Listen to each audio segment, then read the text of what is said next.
Happy Friday. Yesterday I read to you Yertle the Turtle about the tyrant who didn't want to listen to anyone and ends out just being the king of mud, the king of nothing, because people stop respecting him and start standing up to say that what he's doing is not okay. But one of the things about the Yertle the Turtle story is it's called Yertle the Turtle and Other Stories. So this is Dr. Seuss' book that he actually put 3 stories into this one. So the second story in here is a story that I love. That's why I wanted to read it to you. It also has a good lesson, and it is called Gertrude McFuzz. So here is Gertrude. She is a bird. There once was a girl bird named Gertrude McFuzz, and she had the smallest plain tail ever was. One droopy droop feather, that's all that she had. And oh, that one feather made Gertrude so sad. For there was another young bird that she knew, a fancy young bird named Lala-Lee-Loo. And instead of one feather behind, she had 2. Poor Gertrude, however, she happened to spy Miss Lala-Lee-Loo flying up in the sky. She got very jealous. She frowned and she pouted. Then one day she got awfully mad and she shouted, "This just isn't fair. I have 1, she has 2. I must have a tail like Lala-Lee-Loo." And so she flew to her uncle, a doctor named Dake, whose office was high in a tree by the lake.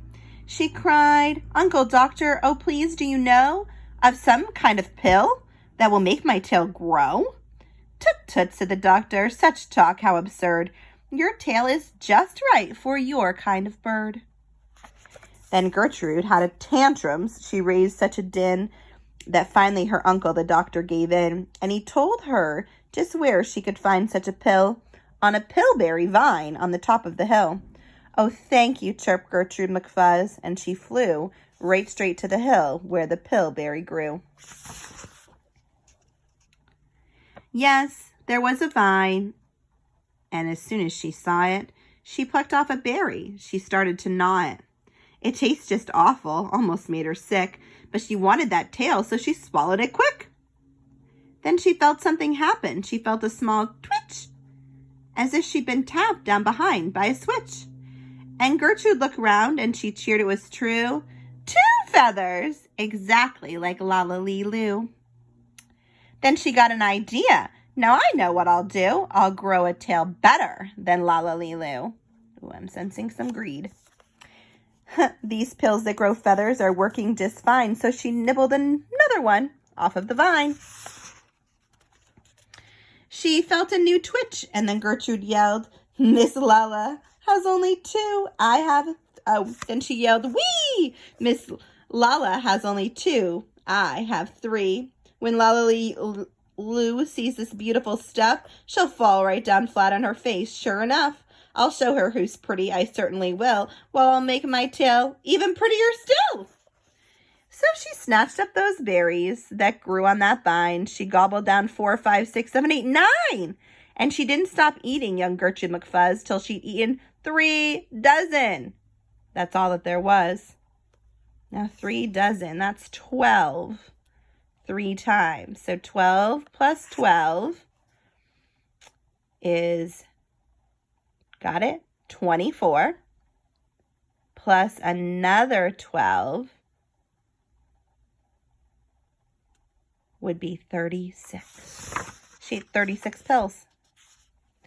Then the feathers popped out with a zang and a zing, like blossoms, like flowers that bloom in the spring.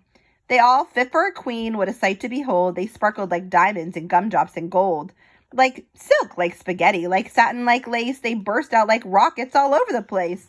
They waved in the air and they swished in the breeze, and some were as long as the branch of the trees. And still they kept growing. They popped and they popped until long about sundown, when finally they stopped. "And now," giggled Gertrude, "the next thing to do is to fly right straight home and show Lala-Lee-Loo. And when Lala sees these, why, her face will get red, and she'll let out a scream, and she'll fall right down dead." Then she spread out her wings to take off from the ground, but with all of those feathers she weighed 90 pounds. She yanked and she pulled and she let out a squawk, but that bird couldn't fly, couldn't run, couldn't walk. And all through that night, she was stuck on that hill, and Gertrude McFuzz might be up there still if her good Uncle Dake hadn't heard the girl yelp. He rushed to her rescue and brought along help. To lift Gertrude up almost broke all their beaks, and to fly her back home it took almost 2 weeks. And then it took almost another week more to pull out those feathers. My Gertrude was sore.